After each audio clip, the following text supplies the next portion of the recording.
Brilliant. Thank you so much, Olivier. Thank you for the invitation.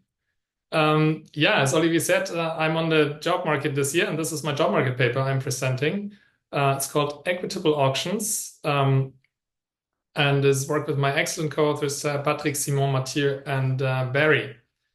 And we start off with a small motivation.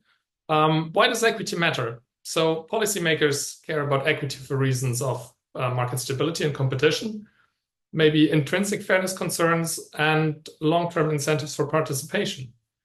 And specifically in EU regulation, it's stipulated that market structures be fair and competitive.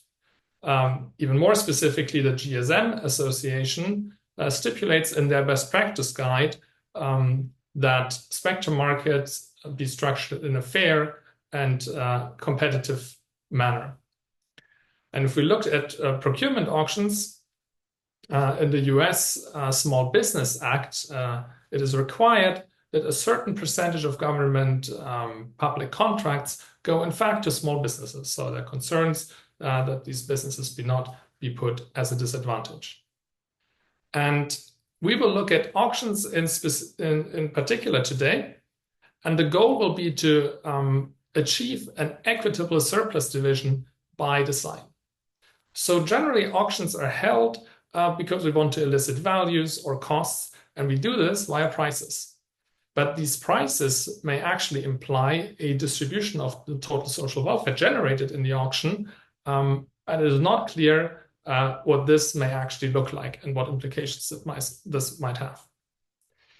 So today, our goal is to design multi-unit auctions for identical items that distribute bidder surplus equally or at least as equitably as possible. And to unpack this a little more, when we say multi-unit auctions, we look at auctions for multiple items that are for sale, and these auctions are efficient. When we say identical items, that we need to pay attention, there's private information for bidders, possibly with a common value, and those bidders have a unit demand. And when we want to distribute bidder surplus equally, we care about an equitable split among the bidders, but specifically the winners. And this is because the auctions are efficient, so losers will always pay nothing, and we will not worry about them in our analysis. And finally, when we say equitably, we need to be precise about what we mean by equity. And we will show how to measure equity ex post in a unique Bayes-Nash equilibrium. So here are our contributions. First, we propose a family of equity measures. And building on these equity measures, we characterize when uniform and pays bid pricing are equity preferred. And then we derive some prior free results on the equity preferred mixed auction design. And the mixed auction design is a combination of uniform and pay as bid pricing. And finally, we characterize the Bayes-Nash incentive compatible mechanism that actually achieves ex post a perfectly equitable distribution of surplus. Now, let's go to multi-unit auctions in practice. What we have is, on one hand, the standard uniform price auction, where we have a number of buy bids. They're simply ordered from highest to lowest, and then the first rejected bid, or sometimes also the last accepted bid, but we'll look here at the first rejected bid sets the price for every accepted bid. Okay, and we have these, for example, for the sale of spectrum licenses. There is a caveat that there are sometimes differentiated licenses, so it's a bit more complicated even, or for treasury bonds. And on the other hand, we have reverse uniform price auctions, and those you may be familiar with from procurement, for electricity markets. And in those, we have sell bids that are now ordered from smallest to highest. And again, the first rejected bid sets the price for all winning bids. Theoretically, these are completely equivalent, and today we're going to focus on the standard uniform price auctions or standard multi-unit auctions more generally. So we've looked at the uniform price auction. The other typical, very common format is, of course, the pay-as-bid auction, where every winner simply pays their own bid. So we have a given supply, and beyond the supply, obviously, we can't allocate anything. Now, when we want to look at surplus, we need to delve a little more into the details of the model. So let's now assume we have a number of bidders, and each of these bidders has unit demand. Then in the uniform price auction, it is actually optimal to bid your value. So the exposed surplus that each bidder will have is will simply correspond to these blue rectangles. So that is the value minus the bid price. In the pay-as-bid auction, we can also compute a Bayes-Nash equilibrium. It will be unique. And we could do this, or I hope you will trust me that we did this correctly. And the bids that you get are depicted here on the right-hand side. And again, surplus will be the difference between value and bids. Now, if I just move the axis a little bit, you might get the idea that in fact in the uniform price auction surpluses, exposed surpluses, are much more dispersed than in the pay-as-bid auction. And here's where we need to be perhaps a little more precise about what we mean with equity. Now, we propose to measure equity with a concept that is called dominance in absolute pairwise differences in realized outcomes. And I'll show you in a second what this looks like exactly. More broadly, we will consider a whole family of metrics that is made up by any increasing function of absolute pairwise differences in outcomes. And an example for this is the empirical variance, which I'm sure you're all familiar with, the expected Gini coefficient, or you could compare the top 10% to the bottom 10% of outcomes, for example. Now, how does this work? We will compare any two pairs of outcomes, and if the difference in those pairs of outcomes is always smaller in one mechanism than the other, then we will say that one mechanism is more equitable. And now what we have here is that comparing the first two realized surpluses, the difference will be the green triangle, the green rectangle here. And of course, it's smaller in the pay-as-bid auction. And we can do those comparisons for any two pairs of realized outcomes, and we will always see that the difference is smaller in the pay-as-bid auction. We'll stop here. We could exercise through all of them. We would always arrive at the same conclusion. So here we would conclude that the pay-as-bid auction is indeed more equitable than the uniform price auction. So here, let me give you a quick preview of the results. We find first that the uniform price auction is equity optimal if and only if bidders have a pure common value.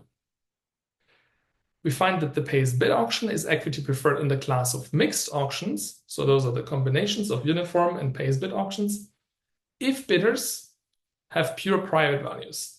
This will not always hold. We need a regularity on our signal distributions.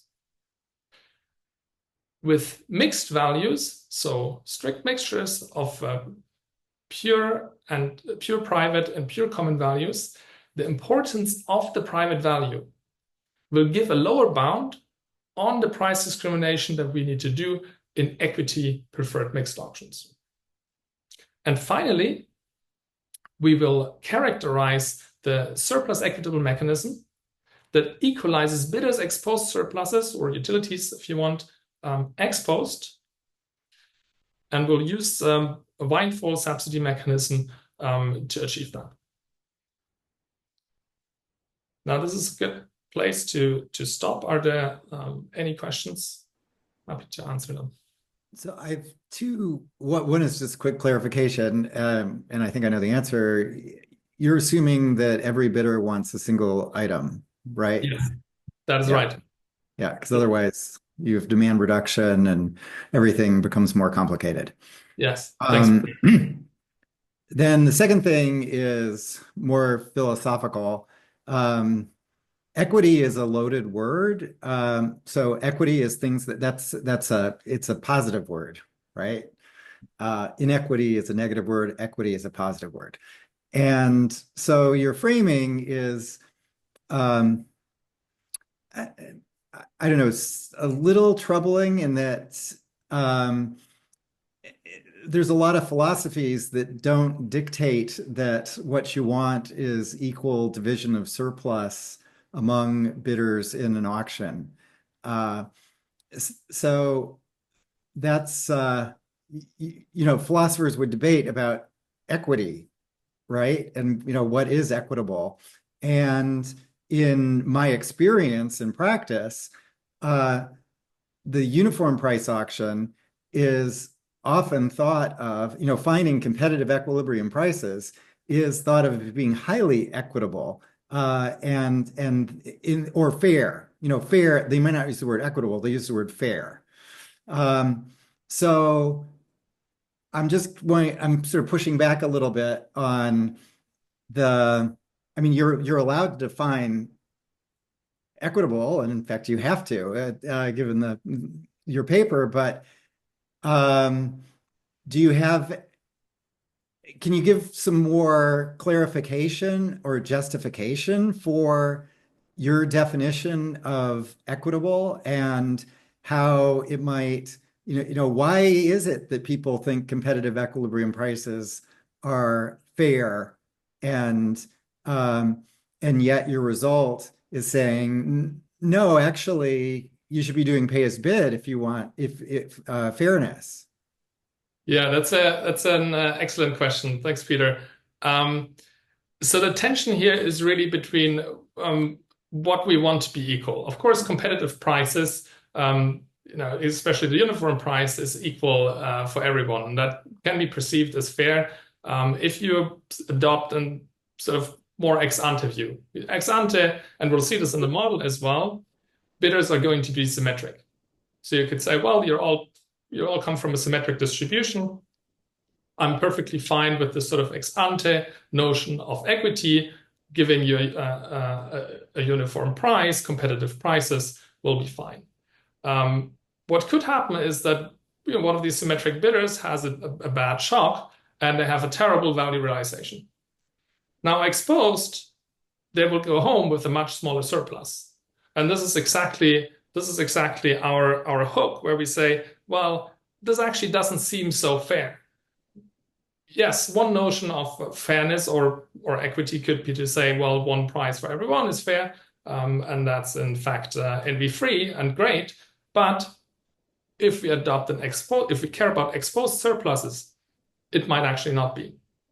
And so here, yes, the word equity was chosen specifically.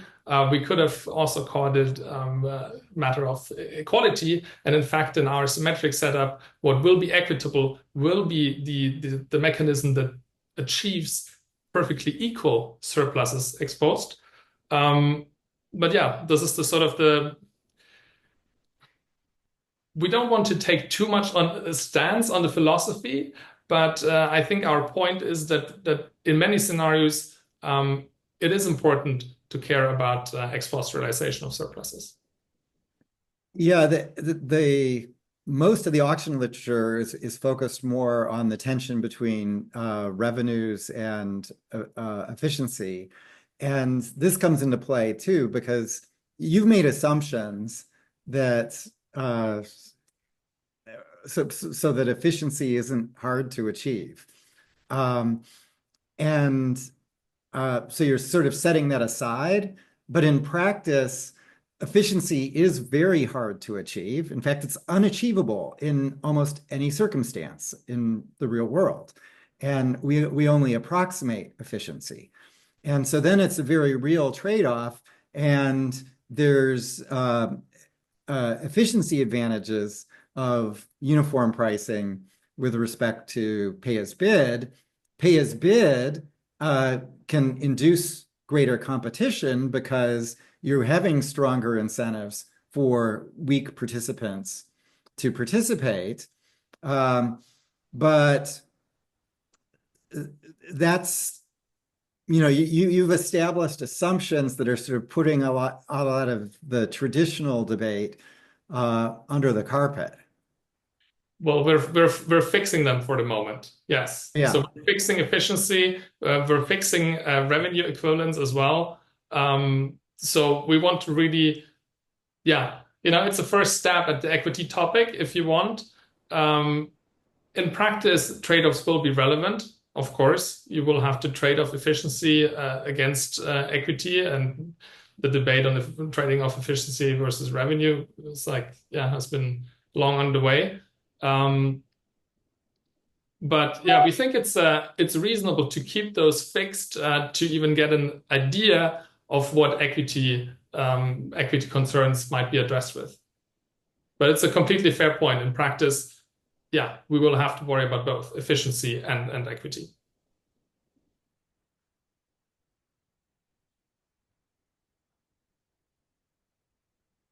Any more questions? If not, I would jump into the model. Hi, I had a question very related to the last one, which is that is there any empirical evidence or prior literature which suggests that these spectrum auctions are being run in this way, that, instead of a revenue maximizing objective, which is more traditional, practice, prioritizing equity, like you said?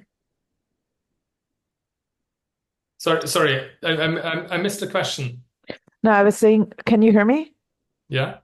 Yeah, I was just saying that is there any empirical evidence or prior literature to suggest that, because I think in your model we keep revenue maximization entirely aside. So is there any prior literature or empirical evidence to suggest that these kind of spectrum auctions are being run, like in any countries or whatever, again, where, revenue maximization is not an objective at all, and only the equity is the objective from the auctioneer's point of view? So I don't think pricing rules, as we will look at them today, are being designed, with an objective equity. But specifically in spectrum auctions, there are many additional rules in place, specifically caps mostly on how many licenses can be won, that point to maintaining exactly equity objectives, which is and those are again a little bit different because they really point at achieving perhaps an allocation of licenses in the market that doesn't leave just one bidder with all the licenses. So this is a bit different from the surplus objective that we will look at today. But yeah, these sort of concerns have definitely been addressed in practice before. Okay, perfect. Thank you. That's very helpful.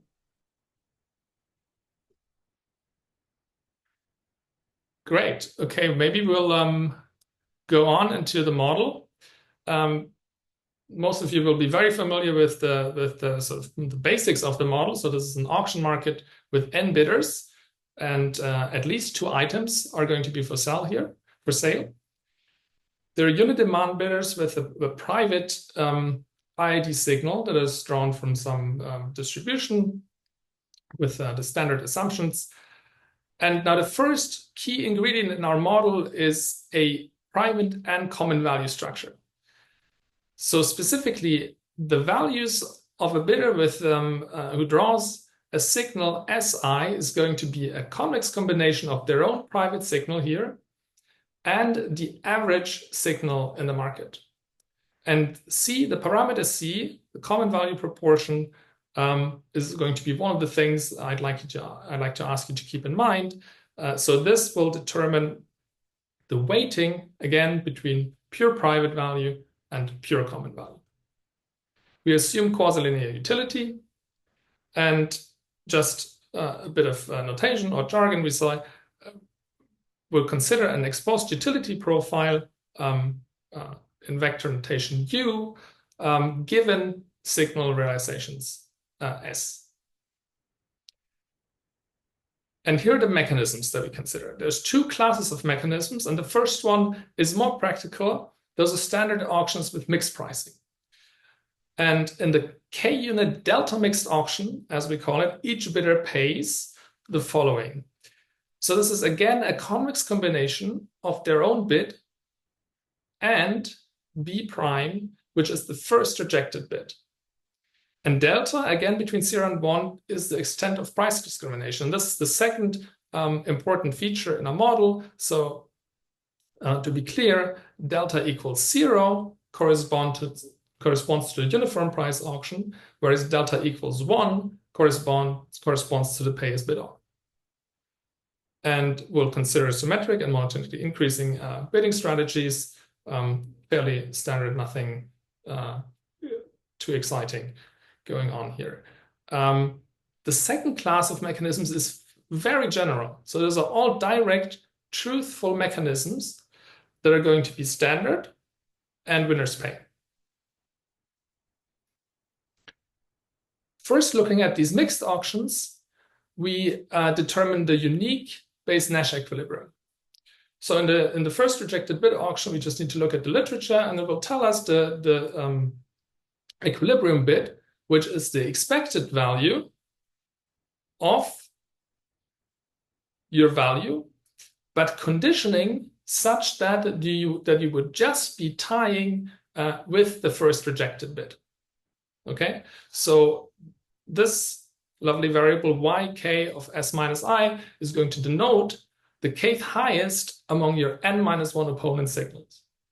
And in order statistics notation, we'll call it its CDF gk n-1. Now, in mixed auctions, we find the following equilibrium bidding strategy, which is, again, your expected value minus some shading factor that will depend, of course, on your price and delta. Now, this formula is maybe a bit hard to look at, but let me illustrate this in an example. So we'll take uniform signals, and I've just plotted here the equilibrium bid functions. So on the very left, you see the pure private value case, where, as you would expect, with delta equals 0, so in the uniform price auction, you would bid truthfully. And then, of course, with various degrees of price discrimination, you would shade your bid. On the right-hand side, you see the pure common value case. And now here, for example, with a signal, a very low signal or a signal even of 0, you would not bid truthfully again anymore, because your expectation about the average signal in the market is higher than your own. Okay, now that we've developed the Bayes-Nash equilibrium, we have the basis for our analysis of equity. And to reiterate, this came up in the discussion earlier a little bit. We focus on equity, and we can do so because our class of considered auctions are all efficient. That means items are allocated to the same buyers across auction formats.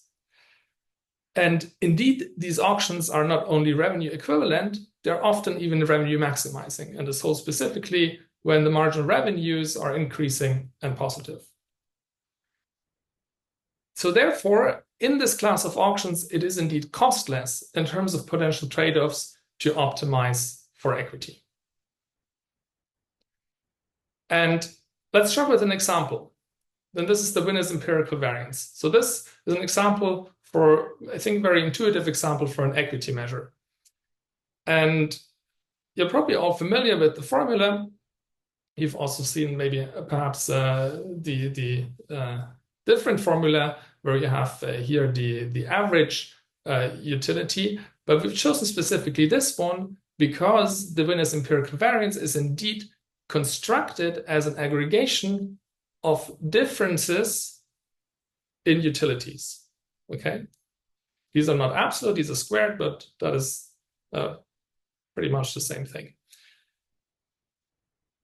And now for the uniform case, for the uniform signal case, we can plot the winner's empirical variance. And this is what I've done here. So on the horizontal axis, you're going to have delta. This is our auction design, where delta equals 0 corresponds to the uniform price auction, delta equals 1 to the pay as bid auction. And now, as you can see that with pure private values, the blue line here, it is going to be the payest bid auction that minimizes the winner's empirical variance. On the contrary, with pure common values, and this is the red line, it is the uniform price auction that minimizes winner's empirical variance. Now, important to note is that utilities are not independent across bidders, of course not, and we can in fact write the winner's empirical variance as an aggregation of the standard variance and the covariance, which hints at the correlation, the interdependence of realized surpluses among bidders. And WEF is very nice. It satisfies anonymity. It also satisfies the Pigou-Dalton transfer principle. So this is a standard axiom that we'd like to expect from inequality or equity measures. And it says that a transfer from a rich to a poorer agent must improve the equity measure. And indeed, we can show this. I'm not going to go into details here now, but the proof is in the paper. We can show that this is satisfied for the winner's empirical variance. And we go even more general. We consider a whole family of equity metrics that have as the basis pairwise differences.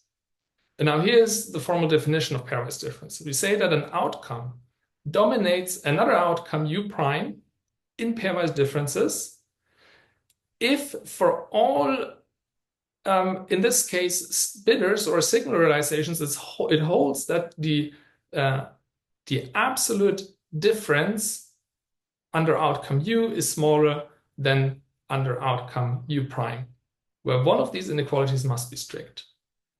And this corresponds exactly to what you've seen in the illustration earlier. We compare any two pairs of realized utilities. Now notice this is a partial order and it's a strong requirement. Of course, it's a very strong requirement, and you might even say it's too strong, but in that case, you could go to the winner's empirical variance, and indeed, any measure in the family that is based on these pairwise differences and our results that I will show you in a little bit will hold. So specifically, we'll say that a mixed auction design delta dominates another one if the outcome profile generated under delta dominates U prime that is generated under delta prime. As I've just said, exposed utility corresponds to a signal that is drawn from continuous support. So we will say that dominance in pairwise differences holds if it holds almost surely. And I'm repeating myself, but you can consider any increasing function of pairwise differences.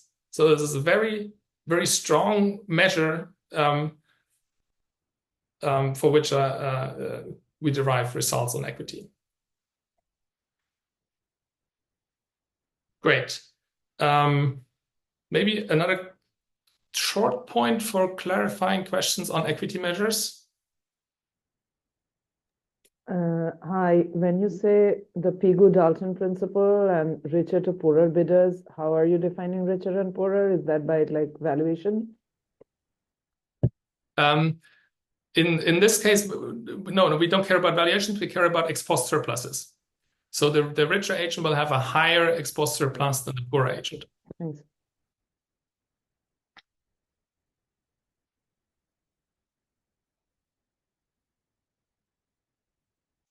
Okay, if there are no more questions at this point, let's jump into the results.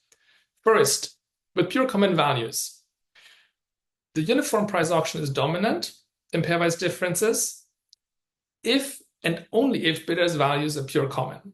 So then the necessity of this condition is fairly clear, right? If you have ex post the same value realization, it is only a uniform price that will set you equal in terms of surpluses.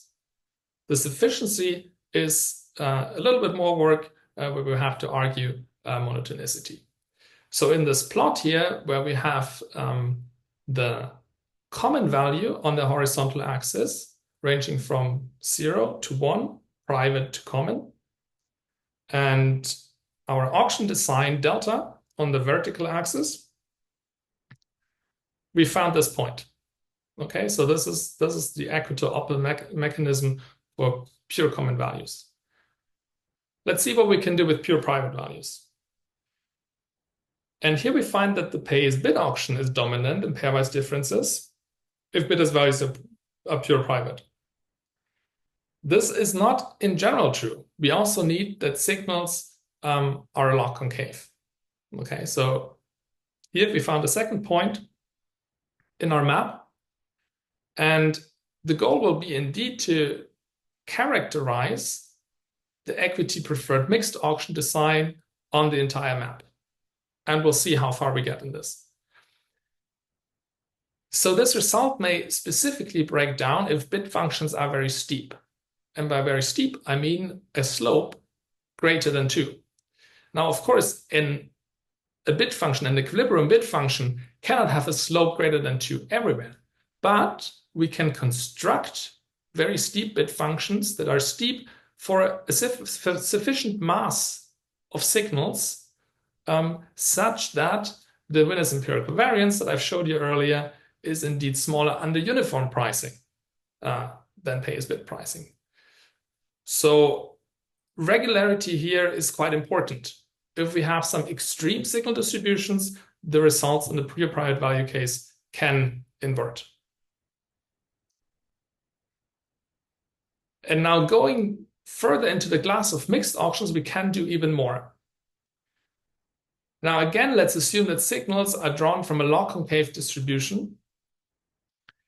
Then here's unfortunately bad news for the uniform price auction because it is dominated in pairwise differences by any strictly mixed pricing with a price discrimination of up to 2 times 1 minus c. Going to the picture, this is a bit maybe hard to digest in words, but going to the picture, if you look at any given common value mix C, uniform pricing will be here on the orange line at the bottom, and anything above it in terms of mixed pricing will be dominant, will dominate the uniform price auction in terms of pairwise differences. And this holds in the entire green region here. Now, this is somewhat surprising, specifically if you look at C equals 1/2, so just medium mixed values between private and common, pay-as-bid pricing is still better than uniform pricing in terms of equity. And if you look at 1/2 mixed pricing, so delta equals 0.5, 1/2, then we will still be better than uniform pricing up to a fairly high common value of up to 3/4. And here's another and perhaps even stronger result. Again, let signals be drawn from a log concave distribution. Then we show that for a given private value proportion 1 minus c, the mixed auction with price discrimination of just 1 minus c is equity preferred to all mixed auctions with price discrimination of less than 1 minus c. Again, looking at the picture, fix some c, then anything below the diagonal here will be dominated by the diagonal in terms of equity. And I probably don't need to tell you that the class of log concave distributions is fairly large. So we believe specifically this theorem has big implications for policy if you want to take equity seriously. If there's any way you can forecast, you can get an estimate of your private common value mix of a product that you're selling and you care about equity, here's a simple rule of which pricing formats definitely to avoid.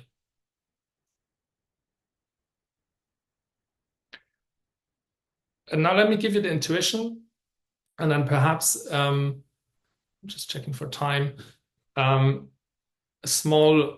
very short run through the proof. The intuition is the following. price discrimination has a redistributive effect. That is specifically because higher signal bidders are taxed proportionally more than lower signal bidders, which relates to a cross derivative really in the discriminatory part of the bid.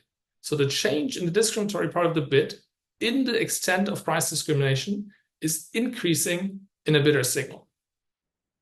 So doing more price discrimination will affect higher bidder signals more than lower bidder signals. Well, do we want this for equity? Well, we want it as long as higher signal bidders are ex post also better off than lower signal bidders. And this is precisely where our regularity condition on signals becomes important.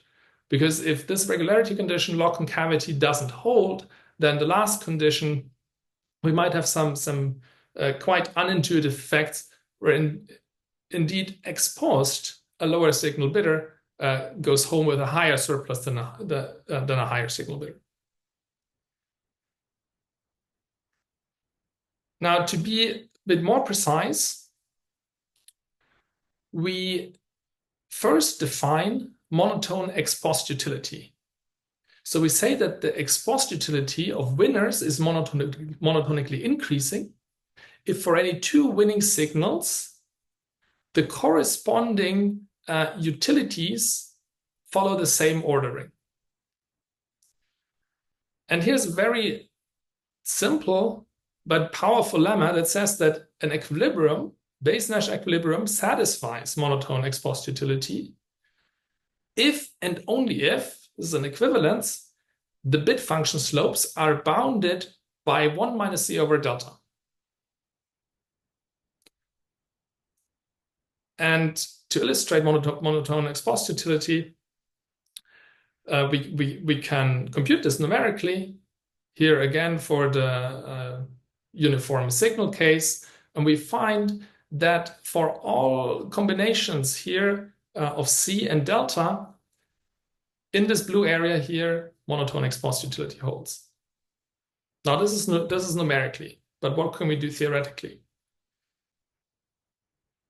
Well, here's a powerful proposition.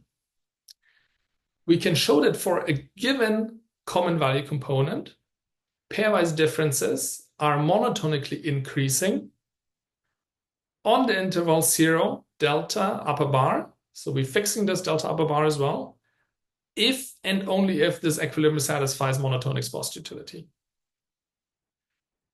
And the next proposition, and this is you might be familiar with this for the uniform or second price and first price auctions, but it holds indeed for mixed price auctions as well. And it says that if the signal density F is log concave, then our bidding functions are bounded by 1 everywhere. And now putting these two together, we'll quickly arrive at our result. Suppose now that delta is indeed 1 less than 1 minus c, so we are in the bottom triangle here, in the orange triangle, then because of proposition 5, our bid functions are bounded by 1 minus c over delta. Then we can apply lemma 1, that I've just shown you here on this slide. We know the equilibrium satisfies monotone ex post utility, and therefore by proposition 4, pairwise differences are decreasing on this orange triangle.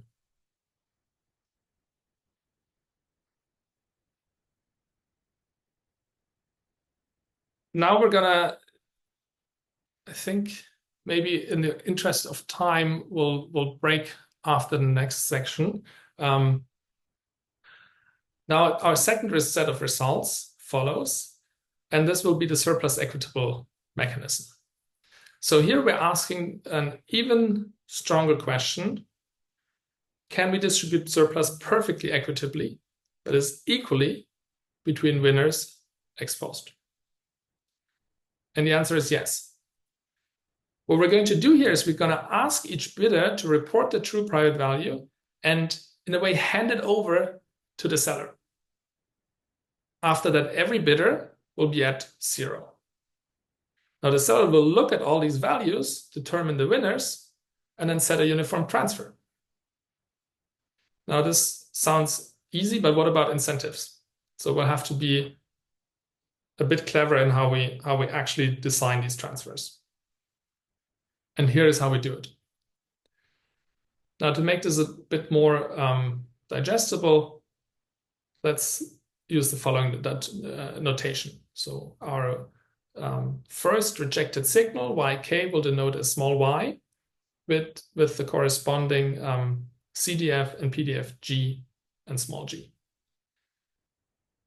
And here's the theorem. In the class of standard K-unit auctions, we have an incentive-compatible direct mechanism that distributes surpluses equitably among winners. Losers pay nothing in this mechanism, and the corresponding payments are given by the following. So here, again, we have the pure private value. So this is what everyone reports to the seller and indeed hands it over. So this is part of the payment with a weight of 1 minus C. Then let's jump to the back of this. We have a second price payment. Okay, so this is the expected value of the first rejected signal. And now, to even out incentives, there's going to be indeed a subsidy to the bidders, which is this term. We could go through the proof, but I think in the interest of time, perhaps I'll show you this example. It's more fun as well. So we'll look at, again, the smallest possible example in our setup. There are 3 bidders. They compete for K equal 2 items. And signals are, again, uniform on 0, 1. Okay. In this, we can even compute by hand the expected value for some signal S, okay, and capital G over small g. So this is going to be our payment rule. Again, here with the pure private part, this is our subsidy. And here at the very end, the second price rule. Now, what does this look like? So here on the bottom, I've plotted the payment as a function of the first rejected signal y. And I've done this plot for various degrees, for various realizations of your own signal. So going here from very low, 0.2, to quite high signal realizations of 0.95. And now with pure private values, the following happens. If the first rejected signal is quite low and yours is high, I'm going to have to take all that pure private signal that you'd probably like to keep away from you to equalize ex post surpluses. And I have to do this, of course, only up to the point where you're still a winner. So where your own signal S is higher than Y. Now, as I said, you're not going to be very happy about this. I'm taking all this away. So how do I compensate you for that? Well, I can do that when your signal is actually not too different from the first rejected signal. Okay? And in those cases, I'm going to compensate you with a subsidy. In those cases, I'm going to make potentially quite large payments to winning bidders. This happens in the pure private value case. Now, if we go look at the pure common value case, we see nothing of that. Okay? And that makes sense if you remember what we said in the first class of mechanisms. The uniform price auction is indeed equity optimal, not just equity preferred, but equity optimal with pure common values. And this is exactly what you see here. Our surplus equitable mechanisms in the pure private value case boils down to a uniform price auction. Okay, so and this is simply the expectation of the value of the first rejected signal. Okay.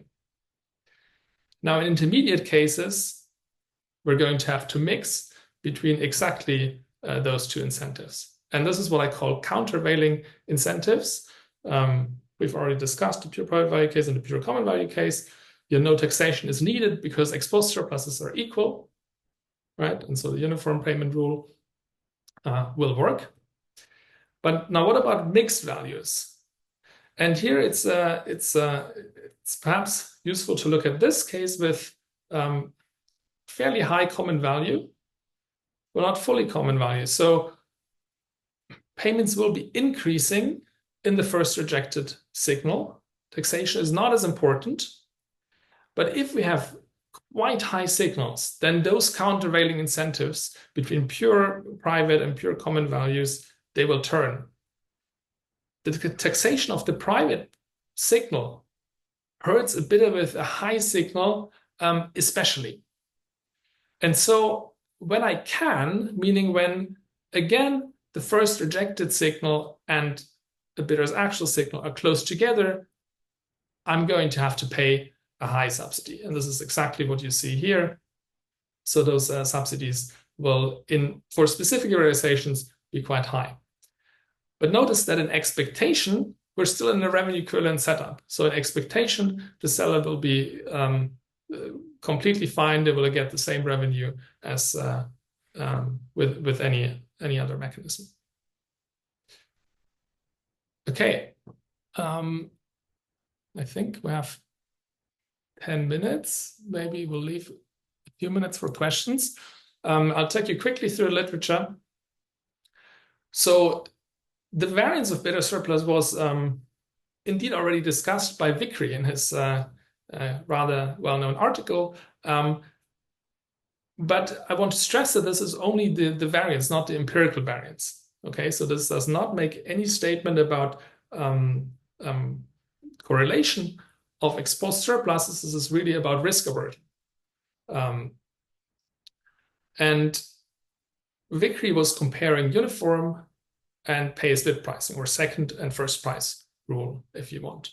Now, mixed price auctions were introduced quite early in the early 2000s, and they've gathered some attention. So, for example, they were analyzed for the French Treasury auctions by Armontier and Spy.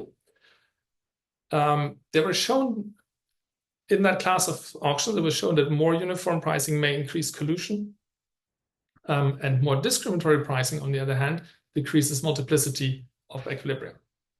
And it's also been proposed and studied for electricity markets. So not the extreme of pay-as-bid pricing, which we know has several unfortunate properties for electricity markets specifically as well, but combinations of those by Holmberg and in a paper by Radl and Philpott and Downward as well.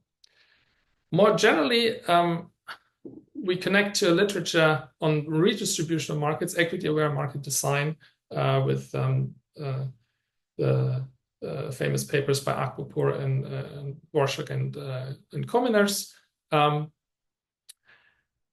We're more concerned with actual auction design in this case. Those papers really build on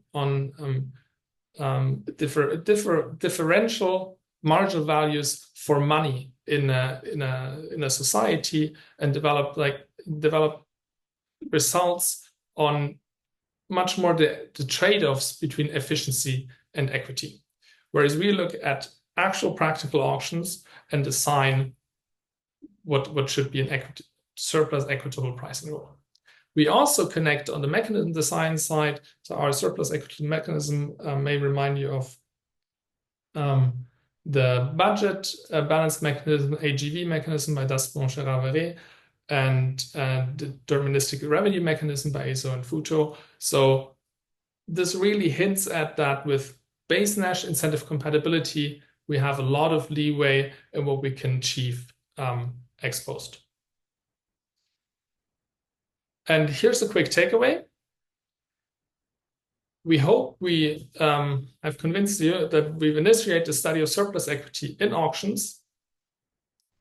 And we show that for any auction with some private value, some price discrimination is equity preferred.